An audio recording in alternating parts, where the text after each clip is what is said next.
আসসালামু আলাইকুম প্রিয় পরীক্ষার্থীরা।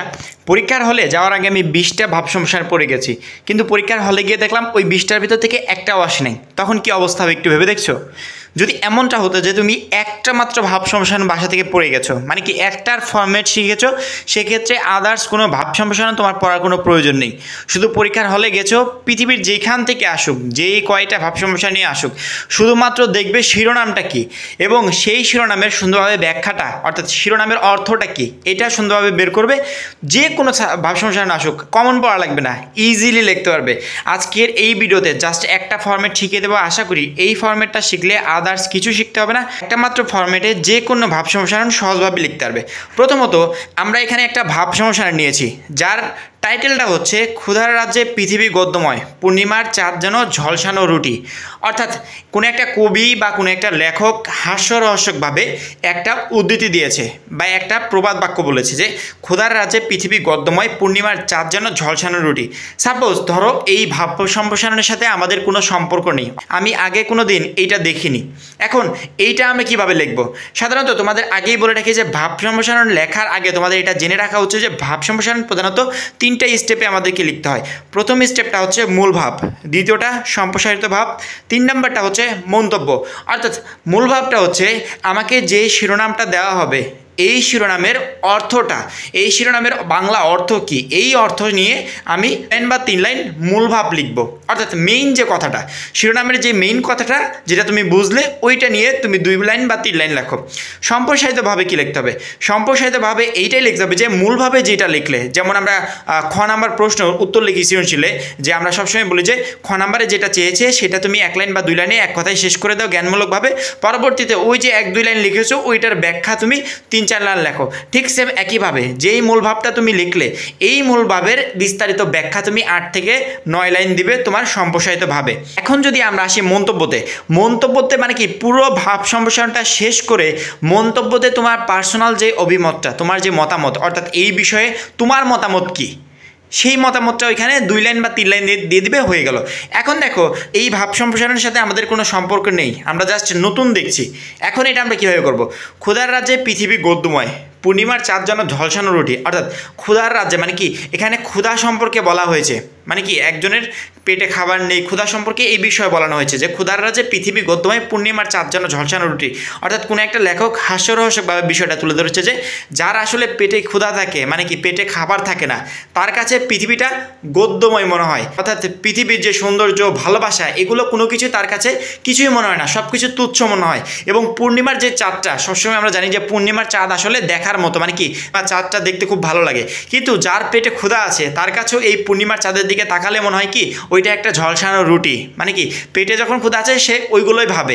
এই যে আমি কথাটা বের করলাম, মানে কি এই অর্থটা আমি বুঝেছি, এই অর্থটা তোমরাও বের করতে পারবে। শুধু যে এই ভাব সম্প্রসারণ তা না, যে কোনো ভাব সম্প্রসারণ আসুক, শুধুমাত্র শিরোনামটা দেখবে এবং খুঁজে বের করার চেষ্টা করবে যে এই শিরোনামে অর্থটা আসলে কি, কোন বিষয়ে বলা হয়েছে, ওই বিষয়টা খোঁজার চেষ্টা করবে। এখন দেখো ক্ষুধার রাজ্যে পৃথিবী গদ্যময়, পূর্ণিমার চাঁদ যেন ঝলসানো রুটি। অর্থাৎ ব্যক্তি ক্ষুধার্ত, যার পেটে ক্ষুধা আছে, সুখ স্বাচ্ছন্দ্য ভালোবাসা এগুলো কোনো কিছুই আসলে ম্যাটার করে না, সব কিছু তার কাছে তুচ্ছ। এবং পূর্ণিমার যে চাঁদটাই, এটাও তার কাছে রুটির মতো মনে হয়। এই যে কথাগুলো বললাম, এইটাই তুমি মূলভাবে সুন্দরভাবে গুছিয়ে লিখবে, তাহলে হয়ে গেল মূলভাবটা। তারা এখানে যে বিষয়টা লিখেছে, ক্ষুধার্ত ব্যক্তির কাছে পৃথিবীর সব কিছু তুচ্ছ, সৌন্দর্য ভালোবাসা অনুভূতি কোনো কিছুর মূল্য নেই তার কাছে। খাদ্য ছাড়া কোনো মানুষ বাঁচতে পারে না, প্রত্যেক মানুষের জন্য খাদ্য মৌলিক প্রয়োজন। এখন এই যে কথাগুলো, এই যে 2টা লাইন, এই লাইনগুলো কি তোমাদের কাছে কঠিন মনে হয়? একদমই না। উপরে আমরা শিরোনাম থেকে যে অর্থটা বের করেছি, এখানে সে অর্থটাই আমি 2 লাইনে সুন্দরভাবে গুছিয়ে লিখলাম, হয়ে গেল মূল ভাবটা। এখন সম্প্রসারিতভাবে কি লিখবো?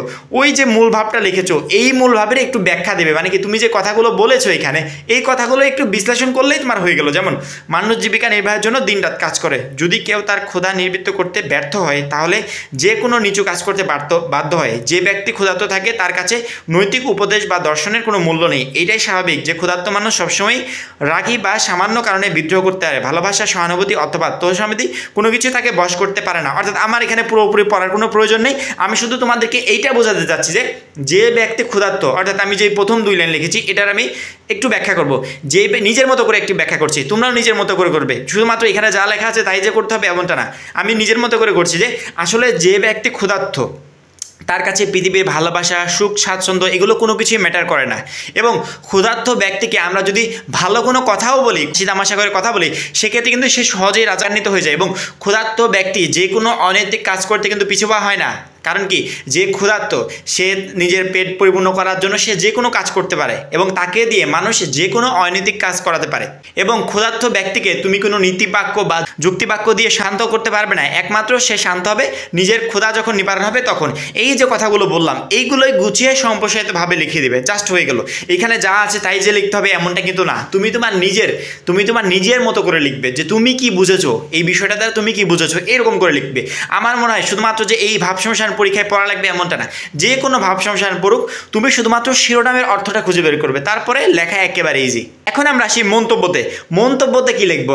মন্তব্যতে এই যে উপরে যে দুইটা লিখেছো, মূল ভাব লিখেছো, সম্প্রসারিত ভাব লিখেছো, এখন এদের বিষয়ে তোমার যে পার্সোনাল মতামতটা, অর্থাৎ আমার মতামত হচ্ছে ক্ষুধার্ত ব্যক্তি যেদিকেই তাকাবে তার কেবল খাদ্যের কথাই মনে পড়বে। তার কাছে তখন খাদ্য ছাড়া পৃথিবীর সব কিছুই মূল্যহীন।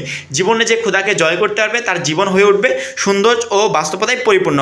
অর্থাৎ তুমি নিজের একটু বিষয়টা কল্পনা করো যে তোমার যেহেতু নিজের মতামত দিবে, তোমার যখন ক্ষুধা পায় তখন তোমার কী অবস্থা হয়। তোমার মনে হয় না যে প্রচণ্ড পরিমাণে ক্ষুধা পেয়েছে, এখন যে কোনো মূল্যে আমাকে খেতেই হবে, কি খাবো এটা বিষয় না, মানে যা আছে তাই খাবো। এই যে বিষয়গুলো, তোমার যে মতামতটা, তুমি নিজের দিকে খেয়াল করো যে তোমার যখন প্রচণ্ড পরিমাণে ক্ষুধা পায় তখন তোমার কী মনে হয়। এখানে এই বিষয়টাই তুলে ধরেছে যে ক্ষুধার্ত ব্যক্তি যেদিকে তাকাবে তার কেবল খাদ্যের কথাই মনে পড়বে। তার কাছে তখন খাদ্য ছাড়া পৃথিবীর সব কিছুই মূল্যহীন।